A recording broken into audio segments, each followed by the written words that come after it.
6 अगस्त 1945 ये वो तारीख थी जब अमेरिका ने जापान के हिरोशिमा पे एटॉमिक बॉम्ब्स गिराए और इसके बाद दुनिया पूरी तरह बदल गई। 9 दिन के बाद यानी 15 अगस्त को जापान के लोगों ने कुछ ऐसा सुना, कुछ ऐसा महसूस किया जो उन्होंने पहले कभी नहीं किया था। उनके एम्परर हिरोहितो ने एक रेडियो ब्रॉडकास्ट किया। इस ब्रॉडकास्ट की वजह से जापान की जनता ने पहली बार अपने एम्परर की आवाज़ सुनी और दुखद बात यह थी कि एम्परर कह रहे थे कि अब वो सरेंडर करने के लिए तैयार हैं।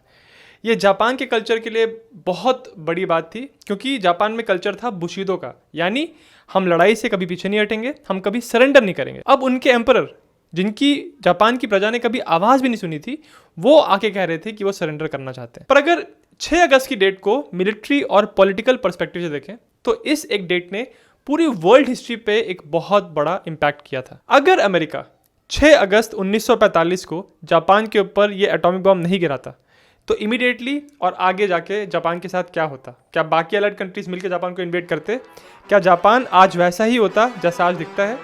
इन सारी चीज़ों के बारे में इस वीडियो में बात करें।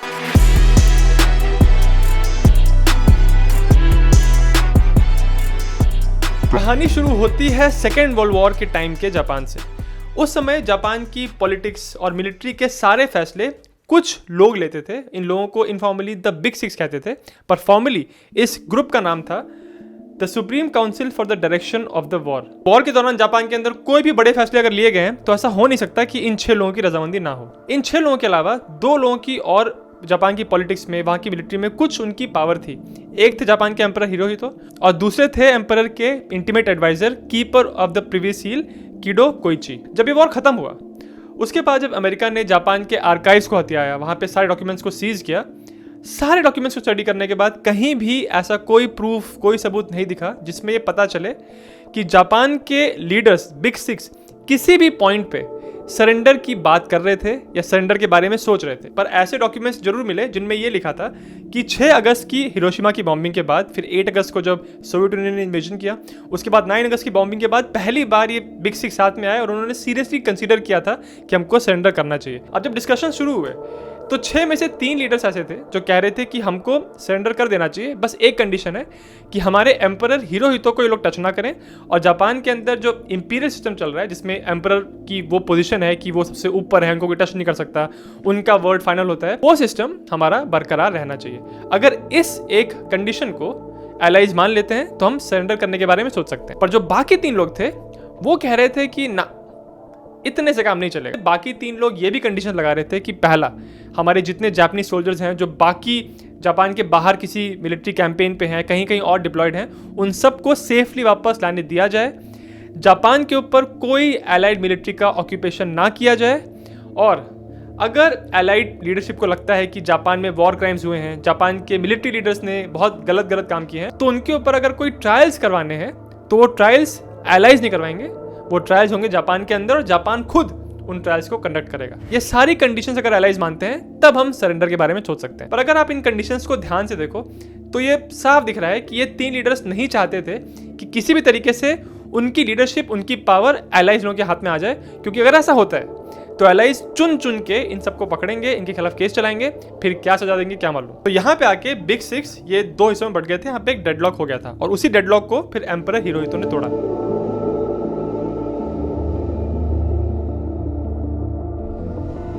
1945 के स्टार्टिंग के महीनों में जापान के मिलिट्री प्लानर्स को ये बात साफ समझ में आ गई थी कि अब किसी भी वक्त अमेरिकन जापान को इन्वेड करेंगे। तो उस इन्वेजन की तैयारी ये लोग करने लगे थे। इन्होंने एक प्लान बनाया था जिसका नाम था ऑपरेशन केत्सु गो। इस ऑपरेशन का बस एक उद्देश्य था कि हमको अमेरिकन्स को इतना छका देना है, इतना थका देना है कि वो हमसे जब सरेंडर की बात करें तो ऐसे टर्म्स हमारे सामने रखें जो हमारे लिए भी फेवरेबल हो। तो जापान की मिलिट्री लीडरशिप इस बात को एकदम गांठ बांध के बैठी थी कि अमेरिकन्स चाहे हमारे पे कितने भी बम मार दें, चाहे कितने लोगों को मार दें, कितनी सिविलियन कैजुअलिटीज हो जाए, हम लोग सरेंडर नहीं करेंगे। उसके अलावा जापान के मिलिट्री प्लानर्स ने अमेरिकन की जो ऑपरेशनल टैक्टिक्स थी कि वो कैसे आगे बढ़ते हैं, कैंपेन्स को कैसे कंडक्ट करते हैं, उसको अच्छे से स्टडी किया था। तो उनका ये मानना था कि अगर अमेरिकन को जापान को इन्वेड करना है तो उनको पहले ओकिनावा और इवोजिमा को कैप्चर करना पड़ेगा, और ओकिनावा से ही आप एक बड़ा अटैक लॉन्च कर सकते हो क्यूशू के आइलैंड। इसीलिए अगर आप सेकेंड वर्ल्ड वॉर का बैटल ऑफ ओकिनावा को देखेंगे, उनकी कैजुअलिटी लिस्ट देखेंगे, अमेरिकन को इतनी कैजुअलिटीज हुई थी ओकिनावा की एक लड़ाई में कि उनके मन में वो डर बैठने लग गया था कि अगर ओकिनावा में ये हालत हुई है हमारी, तो जब हम जापान के होम आइलैंड्स को इन्वेट करेंगे तो क्या हालत होगी। मैंने ओकिनावा की लड़ाई पे एक अलग से वीडियो बनाया है, उसका लिंक डिस्क्रिप्शन में है। जापानीज लोगों का ये मानना था कि अगर अमेरिकन ने एक बार ओकिनावा को कैप्चर कर लिया तो वहां पे वो लोग एक एयर बेस और एक नेवल बेस बनाएंगे, और उसी एयर बेस से वो बहुत सारी सॉर्टीज फ्लाई करेंगे, बॉम्बर्स को फ्लाई करेंगे और क्यूशू के आइलैंड पे इन्वेजन की तैयारी करेंगे। तो पहले ओकिनावा, उसके बाद क्यूशू। इसीलिए उन्होंने ओकिनावा को डिफेंड करने के लिए पूरा जोर लगा दिया। तो इस तरह से आप देख सकते हैं कि जापान के प्लानर्स ने इस बात को एंटिसिपेट करके रखा था कि अमेरिकन कहाँ अटैक करेंगे और उनकी अटैक की रफ टाइमलाइन क्या होगी। तो उस अटैक को, उस इन्वेजन को रोकने के लिए यहाँ से जापान के प्लानर्स ने अपनी पूरी प्रिपरेशन शुरू कर दी। जापान ने इतना तगड़ा मोबिलाइजेशन किया, इतने सारे लोगों को इकट्ठा किया अपने होमलैंड को डिफेंड करने के लिए कि इसकी आज मिसाल दी जाती है। उन्होंने लगभग 29 लाख लोगों को एज डिफेंडर्स तैयार कर लिया था क्यूशू के आइलैंड को डिफेंड करने के लिए। उसके अलावा जापानीज लोगों के पास लगभग 10,000 एयरक्राफ्ट थे और इन सबको इन्होंने कन्वर्ट कर दिया था कामिकाजे यूनिट्स में। यानी जब अमेरिकन शिप्स से आएंगे, इन्वेट करने की कोशिश करेंगे, तो ये प्लेन्स जाके उन शिप्स पे क्रैश करेंगे और मैक्सिमाइज करेंगे अमेरिकन की कैजुअलिटीज। ये सारी बहुत बड़ी बड़ी बातें हैं। आपने 29 लाख लोगों को मोबिलाइज कर दिया, आपने इतने सारे कामिकाजे फाइटर्स खड़े कर दिए। ये सब आप तब कर सकते हो जब आपकी जो लीडरशिप है, जो फैसले ले रही है, वो मिलिट्री के लीडर्स हो। अगर ये लीडरशिप सिविलियन हाथों में है, किसी ऐसे व्यक्ति के हाथ में है जिसका मिलिट्री का बैकग्राउंड नहीं है, तब शायद से इतने टफ फैसले आप ना ले पाओ। जापान की लीडरशिप वहाँ जो फैसले ले जा रहे थे वो बिग सिक्स ले रहे थे, जो कि मिलिट्री द्वारा डोमिनेटेड थी, पर अमेरिका में ऐसा नहीं था। अमेरिका में जिस व्यक्ति के हाथ में अल्टीमेट अथॉरिटी थी, उसके मिलिट्री प्लानर्स, उसके मिलिट्री लीडरशिप जो भी उसको एडवाइस दे रही है, अल्टीमेटली येस और नो जिसको बोलना था वो था American president. Franklin Roosevelt America के प्रेसिडेंट रहे ऑलमोस्ट पूरे सेकेंड वर्ल्ड वॉर के दौरान, पर 12 अप्रैल 1945 को रूजवेल्ट की मृत्यु हो गई। अब उनके बाद उनके जो वाइस प्रेसिडेंट थे हैरी ट्रूमन, उनको प्रेसिडेंट बनाया गया। अब रूजवेल्ट को तो बहुत सालों का एक्सपीरियंस था, उन्होंने बहुत पॉलिटिक्स देखी थी, मिलिट्री के साथ उन्होंने बहुत काम किया था, उन्होंने फॉरेन पॉलिसी में बहुत काम किया था, पर ट्रूमन को उतना एक्सपीरियंस नहीं था। तो रूजवेल्ट के मरने के बाद ट्रूमन को जो एडवाइस मिल रही थी, वो एडवाइस उनको मिल रही थी सारे सीनियर मिलिट्री लीडरशिप से। अब यहाँ दिक्कत ये थी कि जो यूएस की मिलिट्री थी उनमें वो एकता नहीं थी, वो सब लोग मिलके एक फैसले पे तैयार नहीं हो पा रहे थे। फ्लीट एडमिरल अर्नेस्ट किंग ने बहुत सालों से जापान की नेवी डॉक्ट्रिन को, उनकी फाइटिंग स्टाइल को स्टडी किया था, और ये सेकेंड वर्ल्ड वॉर में तो उन्होंने जापान के साथ इंगेज भी किया था। तो जानते थे कि जापान का लड़ने का स्टाइल कैसा है, वो किस तरह से रिएक्ट करते हैं जब उन पर अटैक किया जाए। तो अर्नेस्ट किंग इस बात के लिए पूरी तरह कन्विंस थे कि कुछ भी हो जाए हमको जापान के होम आइलैंड्स को इन्वेड नहीं करना है। जापान को अगर इन्वेड किया तो बहुत बुरा असर होगा हमारी इन्वेजन फोर्स का। यूएस नेवी की जो लीडरशिप थी वो इस पक्ष में थी कि हमको जापान को इन्वेड नहीं करना चाहिए, जापान के आसपास एक नेवल ब्लॉकेड लगाना चाहिए। नेवल ब्लॉकेड क्या होता है? अगर सिंपल भाषा में बताया जाए तो जब आप किसी टेरिटरी को, किसी देश को चारों तरफ से घेर लेते हो, अपनी शिप्स वहां तैनात कर देते हो ताकि उस देश की बाहर से कोई मदद ना कर पाए और वो देश अपनी शिप्स को भेज के किसी तरह से कहीं से भी कोई असिस्टेंस, कोई मिलिट्री एड, फाइनेंशियल एड ना ले पाए, उस चीज़ को आप नेवल ब्लॉकेड कहते हैं। अर्नेस्ट किंग का ये भी मानना था कि हम इतनी बड़ी इन्वेजन फोर्स इकट्ठा ही नहीं कर सकते जो कि जापान में जाके सक्सेसफुली इन्वेजन कर पाए, क्योंकि अगर हमने 3.5 लाख, 4 लाख, 5 लाख लोग भी खड़े कर दिए तो जापान हमसे ज़्यादा डिफेंडर्स रोकने के लिए खड़ा कर देगा। पर यूएस की आर्मी के जो चीफ थे जनरल जॉर्ज मार्शल, उनका ऐसा मानना नहीं था। वो ये कह रहे थे कि हम कितना भी नेवल ब्लॉकेड लगा लें, जापान को अल्टीमेटली सरेंडर कराना है तो हमको इन्वेजन फोर्स तो भेजनी पड़ेगी। उनका ये कहना था कि हमने इतने महीनों से जापान के शहरों के ऊपर इतने बम गिराए हैं पर इन्होंने सरेंडर की बात भी की, तो क्या गारंटी है कि हमने एक नेवल ब्लॉकेड लगा दिया और इन पे बॉम्बिंग करनी शुरू कर दी तो ये सरेंडर तब कर देंगे अगर अभी नहीं कर रहे हैं तो। और इस चक्कर में हमारे इतने रिसोर्सेज जाएंगे, इतना टाइम लगेगा, और फिर अमेरिकन जनता का जो सपोर्ट है इस वॉर के लिए, वो सपोर्ट भी धीरे धीरे कम होने लगेगा। तो उनका ये कहना था कि अगर जल्दी इस वॉर को खत्म करना है तो एक इन्वेजन फोर्स तो हमको भेजनी ही पड़ेगी। तो इस वजह से यूएस की मिलिट्री लीडरशिप में बहुत कहासुनी हो रही थी, वो लोग एक फैसले पे नहीं आ पा रहे थे। पर अल्टीमेटली अप्रैल 1945 में उन्होंने एक अनस्टेबल सा एक एग्रीमेंट कर लिया।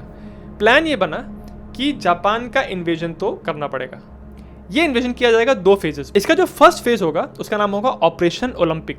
ये शुरू होगा 1 नवंबर 1945 को और इसके अंतर्गत एक इन्वेजन फोर्स जाके क्यूशू आइलैंड्स पे लैंड करेगी। एक बार ये इन्वेजन फोर्स कामयाब हो गई और फर्स्ट फेज कंप्लीट हो गया तो सेकेंड फेज फिर शुरू होगा 1 मार्च 1946 को और इसका नाम होगा ऑपरेशन कोरोनेट। पूरा इन्वेजन प्लान था जापान का, इसका ओवरऑल नाम था ऑपरेशन डाउनफॉल। अब अप्रैल के महीने में यूएस की मिलिट्री लीडरशिप किसी तरह इस कॉम्प्रोमाइज पे, इस एग्रीमेंट पे पहुंच तो गई थी, पर फिर भी बहुत सारे लोगों के मन में डाउट था, इंक्लूडिंग यूएस आर्मी की लीडरशिप के मन में। क्योंकि पहली चीज ये थी कि लगभग 2000 सालों में उन्होंने नहीं देखा था कि जापान की गवर्नमेंट ऑफिशियली सरेंडर करे या किसी तरह से बातचीत करने के लिए तैयार हो। तो हिस्ट्री यूएस के पक्ष में नहीं थी। दूसरा सबूत उनके पास यह था कि 1941 से लेके 45 के बीच में अमेरिकन्स ने जहां जहां पे जापान को एंगेज किया, उनसे लड़ाई की, कहीं पे भी एक साथ एक भी जापानीज डिटैचमेंट ने, एक भी जापानीज यूनिट ने सरेंडर नहीं किया है। और तीसरी प्रॉब्लम यह थी कि मान लीजिए कि हम जापान की गवर्नमेंट को किस तरह से मजबूर कर देते हैं सरेंडर करने के लिए, और उन्होंने ऑर्डर दे दिया कि हम सरेंडर करेंगे, आर्म फोर्सेस को कह दिया कि हथियार डाल दो। इस बात की क्या गारंटी है कि गवर्नमेंट की बात जापान की मिलिट्री मानेगी?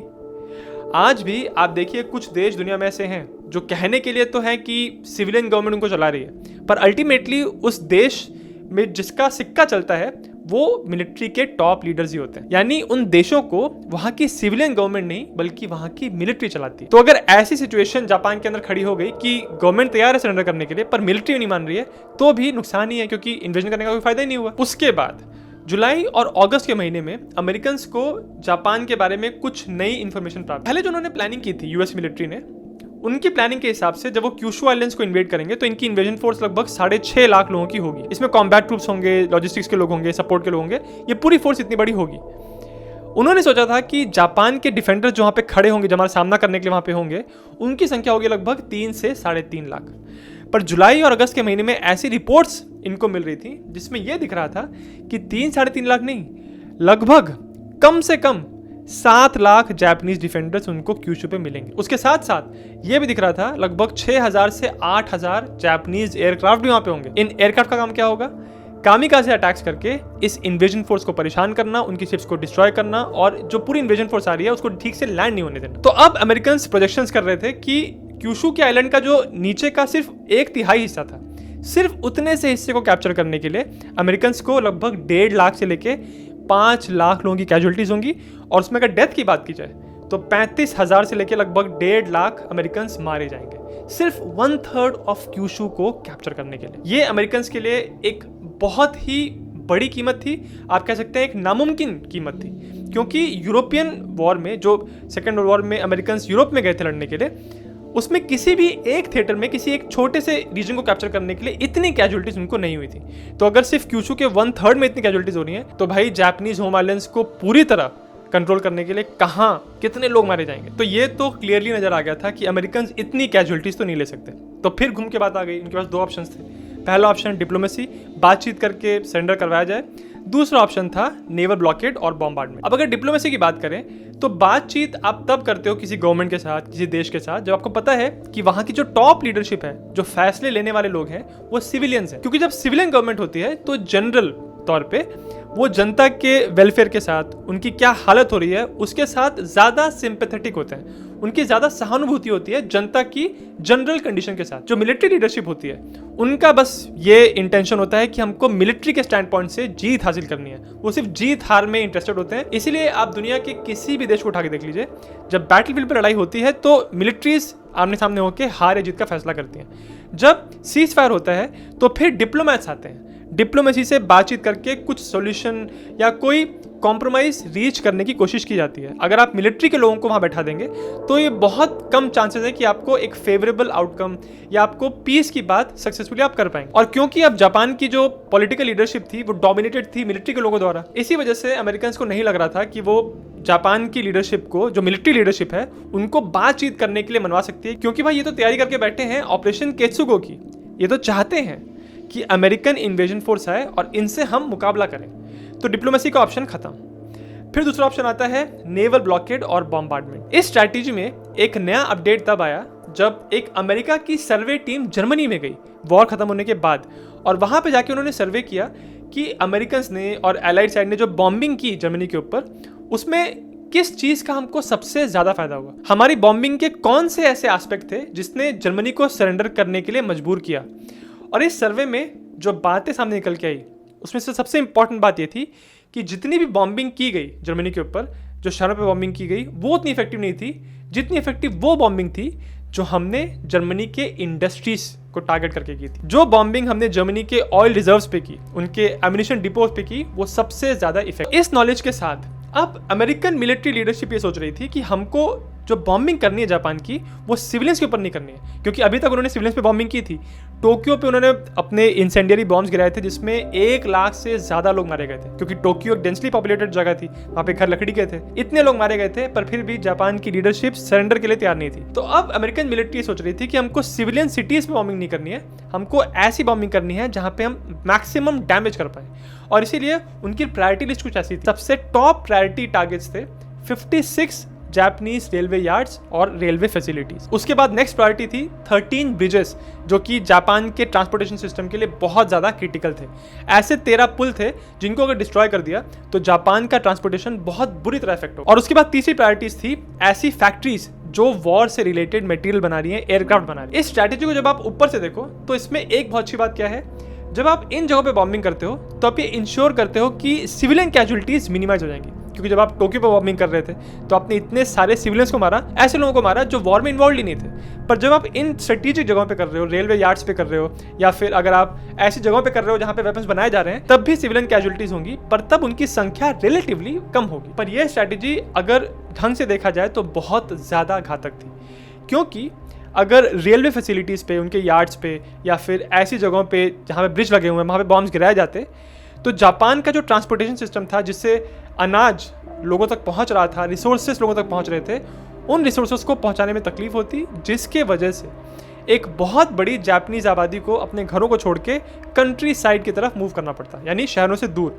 और अल्टीमेटली खाने की शॉर्टेज होती और लोग भूखमरी से मरने लगते। अगर नंबर्स की बात करें तो 1942 से लेके 45 तक जापानीज राइस प्रोडक्शन ऑलरेडी बहुत कम हो गया था। 1942 में लगभग 10 मिलियन टन्स था और 1945 तक आते आते ये सिर्फ 6.3 मिलियन टन्स रह गया था। तो ये जो डेफिसिट था, ये जो कमी थी, इसको पूरा करने के लिए जापानीज जनरली बाहर से अपनी शिप्स के थ्रू अनाज मंगाते थे। अब एलाइड बॉम्बिंग की वजह से ये शिपिंग इंडस्ट्री उनकी ऑलमोस्ट पूरी तरह डिस्ट्रॉय हो गई थी। तो इसीलिए अब जापान के अंदर रिसोर्सेज को मूव करने के लिए वो पूरी तरह डिपेंडेंट थे अपने रेलवे नेटवर्क के ऊपर। और अगर एलाइज वहां पे बॉम्ब गिराते तो ये सिस्टम पूरी तरह कोलैप्स कर जाता। और वो कहते हैं ना कि आप हर चीज चला सकते हैं, पर अगर पेट में खाना ना पड़े तो वो आप नहीं चला सकते। अगर भूखमरी फैलने लगती तो इस बात की भी गुंजाइश है कि शायद से जापान की जनता अपने एम्परर के खिलाफ एक विद्रोह कर देती। कुछ ऐसा ही हुआ था रशियन एम्पायर में, जब 1917 में इतनी बुरी हालत हो गई थी, खाने की इतनी कमी हो गई थी कि लोगों ने अपने जार के खिलाफ एक आंदोलन कर दिया था। वही हुआ था रशियन रेवोल्यूशन, और उस रेवोल्यूशन के बाद जार को अपनी गद्दी छोड़नी पड़ी। इसी वजह से अमेरिकन ये सोच रहे थे कि अगर हमने रेलवे नेटवर्क्स को और इनकी इंडस्ट्रीज को टारगेट किया और उसकी वजह से जब भुखमरी फैलेगी तो जापानीज एम्परर ज़्यादा इस चीज़ के लिए तैयार होंगे कि हमको सरेंडर करना चाहिए, क्योंकि एम्परर शायद नहीं चाहेंगे कि उनकी वही हालत हो जो रशिया के एम्परर की हुई थी। अब यहाँ पे एक दिलचस्प बात है, हालांकि अमेरिका ने अल्टीमेटली रेलवे सेंटर्स पे बॉम्बिंग नहीं की, क्योंकि उन्होंने 6 और 9 अगस्त को हिरोशिमा और नागासाकी पे एटॉमिक बॉम्ब गिरा दिए थे। तो बहुत लोगों को ये लगता है कि इन एटॉमिक बॉम्ब्स की वजह से अल्टीमेटली जापान ने सरेंडर किया, पर इसमें एक एंगल और है। 6 अगस्त को अमेरिका ने बॉम्ब गिराया, फिर 8 अगस्त को सोवियत यूनियन ने मंचूरिया को इन्वेड कर दिया।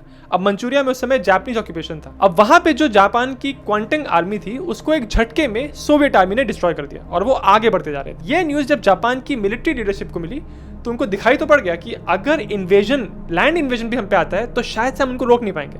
पर क्योंकि वो तो उस रवैये के थे कि बुशिदो हम सरेंडर नहीं कर सकते, तो वो ये कह रहे थे कि हमारी क्वांटिंग आर्मी वहाँ पे इसलिए हार गई क्योंकि उसकी जो बेस्ट यूनिट्स थी, जो उनके बेस्ट सोल्जर्स थे, उनको हमने पहले ही वहाँ से बुला लिया था होम आइलैंड्स को डिफेंस करने के लिए। इसीलिए जब सोवियट्स का मंचूरिया पे इन्वेजन सक्सेसफुल हो गया तो जापान की मिलिट्री लीडरशिप ये नहीं कह रही थी कि अरे हम तो पीछे हो गए, वो ये कह रही थी कि वो तो होना ही था क्योंकि हमारे बेस्ट सोल्जर्स पीछे आ चुके थे। कुछ रिपोर्ट्स में ये भी दिखता है कि जब जापानीज मिलिट्री लीडर्स ने ये देखा कि सोवियत यूनियन ने हमारी आर्मी को हरा दिया है तो उन्होंने तैयारी कर दी थी कि हमारे इंपीरियल स्टाफ के अलावा, जो भी मिलिट्री लीडरशिप है, इसके अलावा कहीं भी और कोई भी अथॉरिटी अगर कोई फैसला देती है वॉर से रिलेटेड, तो उसको नहीं माना जाएगा। इस आदेश को पूरा करने के लिए, इस बात को इंश्योर करने के लिए कि कोई और फैसला ना ले पाए, वो जापान पे मार्शल लॉ लगाने वाले थे।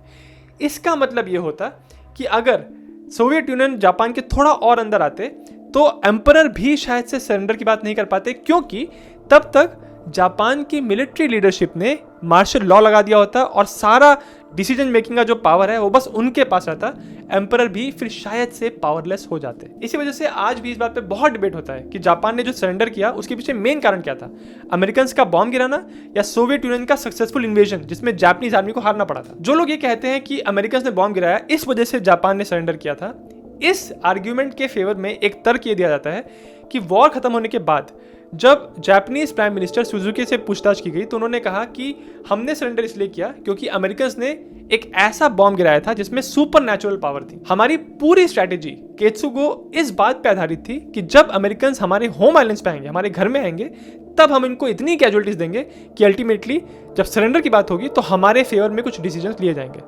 पर जब अमेरिका ने ये बॉम्ब ही गिरा दिया, अपनी इन्वेजन फोर्स भेजने ही नहीं वाले वो लोग, तब हमारा जो एकमात्र तुर्क का इक्का था, हमारा एस था जो, वो तो हम यूज ही नहीं कर पाए क्योंकि अमेरिकन इन्वेजन फोर्स अब जापान पे आ ही नहीं रही है। इस बॉम्ब की वजह से सरेंडर की बात जो हुई उसमें मिलिट्री लीडरशिप को भी फायदा मिला कि वो ये कह सकते हैं कि हमको बैटल फील्ड पे नहीं हराया गया, हमको स्ट्रैटेजी से या हमारे ट्रूप्स की बहादुरी की कमी की वजह से हमको नहीं हराया गया, हमको हराया गया क्योंकि हमारे पे कुछ ऐसी पावर्स यूज की गई जिसका जवाब किसी के पास नहीं है। इसी वजह से उनका ये कहना था कि अमेरिकन के बॉम्ब ने एक डिसाइसिव रोल प्ले किया जापान के सरेंडर में। अगर अमेरिकन 6 अगस्त और 9 अगस्त को हिरोशिमा नागासाकी पे बॉम्ब नहीं गिराते तब सिचुएशन बदलती कैसे?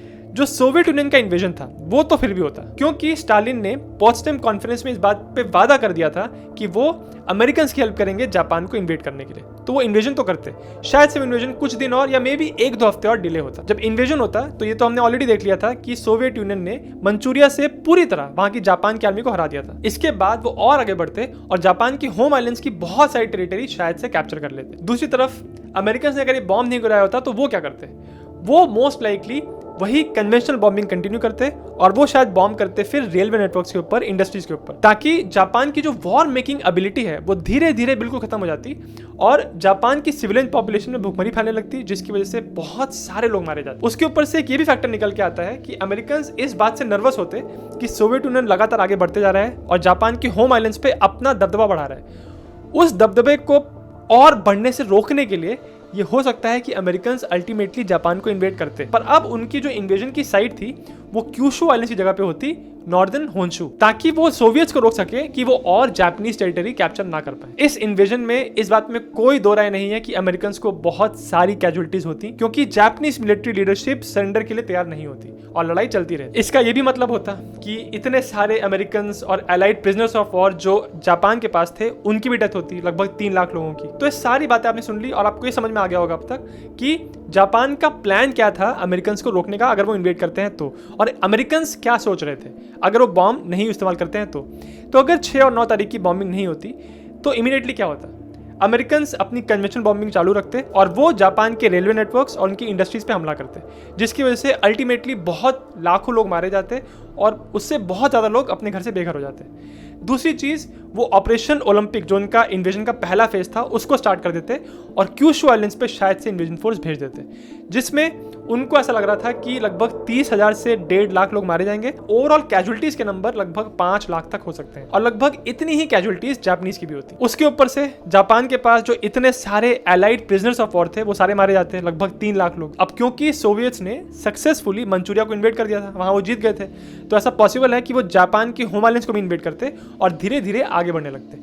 फिर ये भी एक पॉसिबिलिटी है कि सोवियट्स को आगे बढ़ने से रोकने के लिए फिर अमेरिकन एक और जगह इन्वेड करते, शायद नॉर्दर्न होन्शू पे, ताकि वो सोवियट्स को आगे बढ़ने से रोक सके। ये बात तो बिल्कुल क्लियर है कि कुछ नहीं तो ये वॉर 2 साल से लगभग 4 साल और ज्यादा चलता, क्योंकि जापान की मिलिट्री लीडरशिप सरेंडर करने के लिए तैयार नहीं होती जब तक उनको प्रॉपरली हराया नहीं जाता। जब तक इस बात को फाइनलाइज नहीं किया गया था कि एटॉमिक बॉम्ब अब गिराने हैं, तब अमेरिकन प्लानिंग में यह भी एक फैक्टर था कि हमको केमिकल वेपन्स भी इस्तेमाल करने चाहिए जापान के ऊपर, जैसे उन्होंने वर्ल्ड वॉर 1 में किए थे, खास करके वेस्टर्न फ्रंट पे। तो समरी में अगर इस पूरी चीज को आप देखें तो अगर ये बॉम्बिंग नहीं हुई होती हिरोशिमा नागासाकी की, तो पहली चीज कन्वेंशनल बॉम्बिंग चालू रहती, अमेरिकन और सोवियट्स जापानीज होम आइलैंड्स को इन्वेड करते जिसमें लाखों लोगों की कैजुअलिटीज होती। ये भी पॉसिबल है कि सोवियट्स का इन्फ्लुएंस, उनका प्रभाव जापान के ऊपर बहुत ज़्यादा होता, जिसकी वजह से आज जो आप जापान देखते हैं जिसमें अमेरिकन इन्फ्लुएंस बहुत ज़्यादा है, उसमें सोवियत इन्फ्लुएंस भी बहुत ज़्यादा होता। और ये भी पॉसिबल है कि जब कोल्ड वॉर शुरू हुआ था तो कैसे देखिए यूरोप दो हिस्सों में बढ़ गया था। जर्मनी के ईस्टर्न साइड पे सारा सोवियत स्फीयर ऑफ इन्फ्लुएंस था और वेस्टर्न साइड पे यूएस का इन्फ्लुएंस था। उसके साथ साथ शायद से वो विभाजन आपको जापान में भी देखने को मिलता। एक बार जब अमेरिकन और सोवियट्स जापान को हरा देते तो ये भी संभव है कि जापान को भी अलग अलग ऑक्यूपेशन जोन्स में डिवाइड कर दिया गया होता, जैसे जर्मनी को डिवाइड किया गया था 4 हिस्सों। और एक पॉसिबिलिटी ये भी कही जाती है कि अगर ये सब होता तो शायद से 1950 का जो कोरियन वॉर हुआ था वो वॉर नहीं हुआ होता। अल्टीमेटली ये बात तो तय है कि ये लड़ाई कम से कम 2 साल से लेके आगे 4-5 साल तक भी चल सकती थी। आप लोगों में से जो लोग मेरे चैनल को रेगुलरली देखते हैं वो जानते होंगे कि मैंने पूरे सेकेंड वर्ल्ड वॉर को कवर करते हुए एक डिटेल सीरीज बनाई है जिसमें 75 एपिसोड्स हैं। उसमें मैंने पूरा कवर किया है कि वर्ल्ड वॉर 2 कैसे कंडक्ट किया गया। उसका लिंक आपको इस वीडियो के डिस्क्रिप्शन में मिल जाएगा। और अगर आपको वीडियो अच्छा लगा तो मेरे चैनल जिज्ञासियम को सब्सक्राइब जरूर करें।